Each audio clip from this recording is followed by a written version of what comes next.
drug for a patient, is that because you do some sort of molecular investigation of their DNA or something where that drug might work better with that type of DNA? No. So it's particularly usually just based on other medical conditions. So whether, you know, if you've got somebody who's already got diabetes and a high blood pressure and you're worried about sort of vascular events anyway, then you know, you may not choose a drug where you're worried that it may cause vascular events.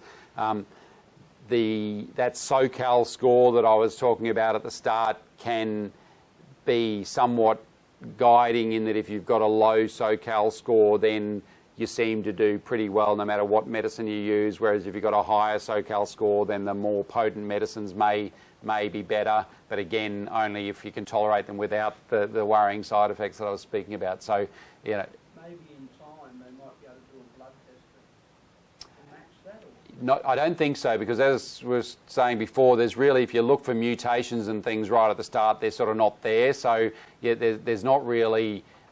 They may be. So as we look, there's certainly some evidence that there are other ways of looking for those mutations which are more sensitive. You know, so as we get better and better technology to detect those mutations, we may detect that with the better technology we can find mutations at diagnosis, which would then guide us to use particular drugs. But no, at the current stage of the game, then it's largely based on a decision to, you know, as to what's best for you based on other medical history, conditions and things.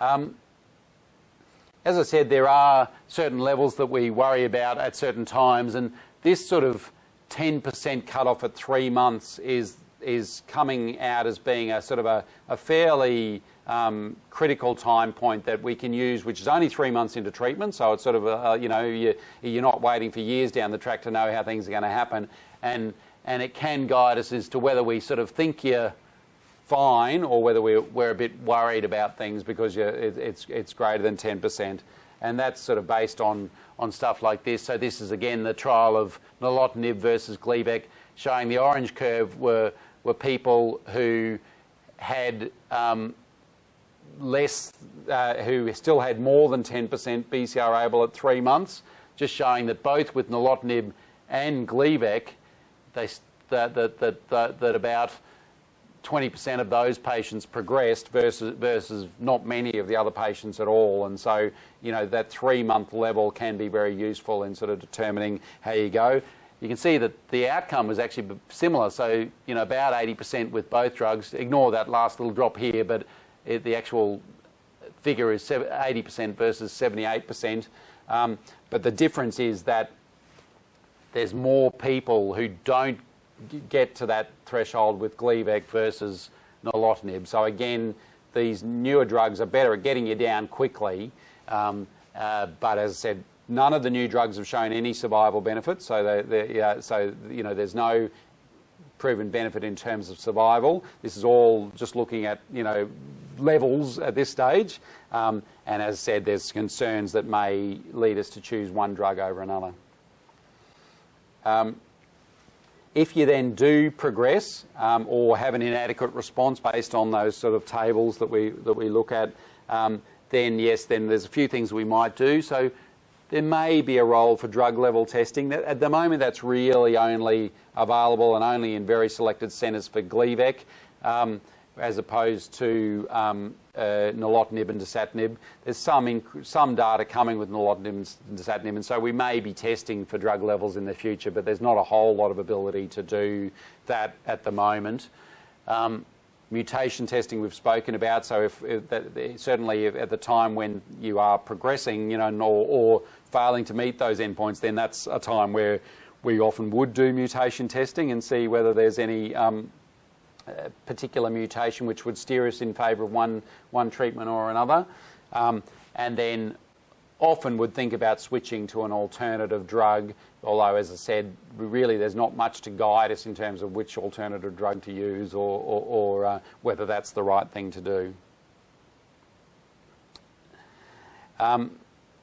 obviously we'd love to have great data on quality of life of the different drugs and be able to tell you, oh look, this drug's great because you feel fantastic on it, and this drug people don't feel quite so good on it. But it's been a sort of a thing that's been lagging behind in the trials. They've come up with a quality of life questionnaire which is specific for CML, but really we don't have a lot of good comparative data to say that people on Gleevec feel fantastic, whereas people on Dasatinib feel dreadful, or vice versa. So we really don't have that. We've only got our own personal experiences in talking to patients to sort of guide us in that regard. And so then we get to the point about whether we can ever stop these things in future. And so there are. So as I mentioned before,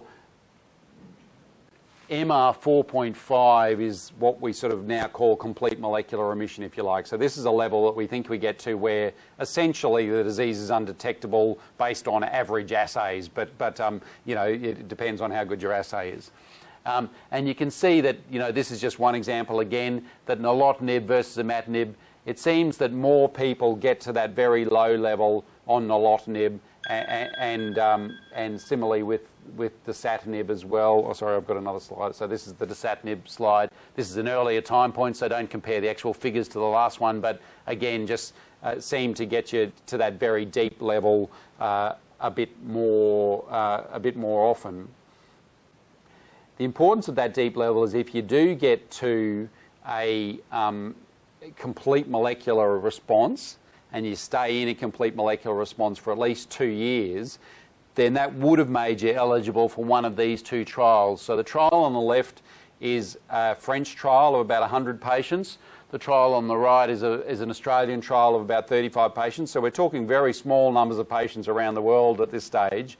But so what these trials did is, after people had been in remission in complete molecular remission, as in undetectable disease, for at least 2 years, and had been on treatment for at least 3 years, then they had the drug stopped, and they were watched very closely with monthly blood tests, monthly, not just full blood, not just blood counts, but the actual CML levels every month, and then had their treatment restarted if it looked like those levels were rising up.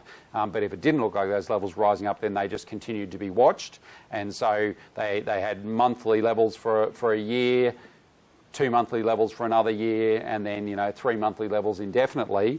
And in that group of patients, about 40% were able to stay off the drug. So 60% of people relapsed and needed to go back on their drug. It seemed that all of those people went back into the same level of remission that they'd been in before, but 40% didn't need to be on the drug. And so there are patients on these trials who are now out at 8, 9 years down the track who are still off their drug and haven't needed to restart Gleevec. And so there is that potential ability to go off the drug, but only in that very select group of people who are in that complete molecular remission for at least 2 years. So those trials have stopped. There are other trials around the world and even Australia with stopping drugs. This is then another trial, again, just looking at what happens if you stop one of the newer drugs, Nilotinib or Dasatinib, and again seems to be probably as good as Gleevec. This looks higher than Gleevec, but it's because of the sort of variances in how they ran the trial, not necessarily variations in how good it is once you stop. And so it probably around about 40 to 50% of people will be able to stop these drugs and not have to take them again if you can get down to that low level. But there's not a lot of, well, probably the majority of people still don't get down to that low level, or certainly take many, many years to do it. And so, even in the best case scenario on those slides I showed before, about 50% of people at about 5 years will have achieved the low level, and then you need to be in that low level for another 2 years. So, you are talking usually for most patients many years down the track if they're going to achieve it at all. And so I guess that's the key point, is that we know that if people stop their drugs before they get to that level, everybody relapses very, very quickly. And so, you know, we have people who've stopped their drugs for a variety of reasons before that very deep, sustained response, and everybody relapses early. So it's not the sort of thing to try on your own, if you like. I do have patients that I've tried this in off trial, but only in that very specific circumstance where they get to. So it turns off that mutation. It must turn off that mutation. So you can actually detect the mutation in the majority of people if you use really sensitive testing.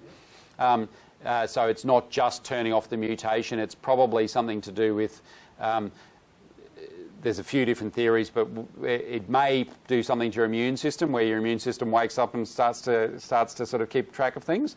But it probably more likely it's just got to do with the fact that the CML arises from its own leukemia stem cell, if you like, and so most of the cells that you're detecting in CML are sort of daughters of this leukemia, these very few numbers of leukemia stem cells, and if you're on treatment for long enough, to a deep enough level, you just exhaust the supply of these leukemia stem cells, and so the disease can't divide anymore. Even though you can detect it, it's not at a level where it can divide out of control anymore. That's sort of one of the theories. Well, no. So that gene is. Oh, you mean to test the normal population, or to set? Yeah. Yeah. No. So it's a mutation which occurs. Sort of out of the blue, if you like. We don't really know much in the way of what determines it. It's not one. So the breast cancer one that you're talking about is one that's actually tends to be passed on from one person to another, or at least the susceptibility to get the mutation is passed on from one person to another. Whereas for CML, the mutation that occurs in your bone marrow seems to be a random event, and so there doesn't seem to be CML that runs in families, and so you'd have to screen the whole population. And the problem is that they have actually found that mutation in normal people, and so it may be that you know those people have then maybe got. They've had the mutation, but it hasn't gotten around their immune system or something like that. So in small numbers of normal people, you can detect the mutation. So what does detecting it mean?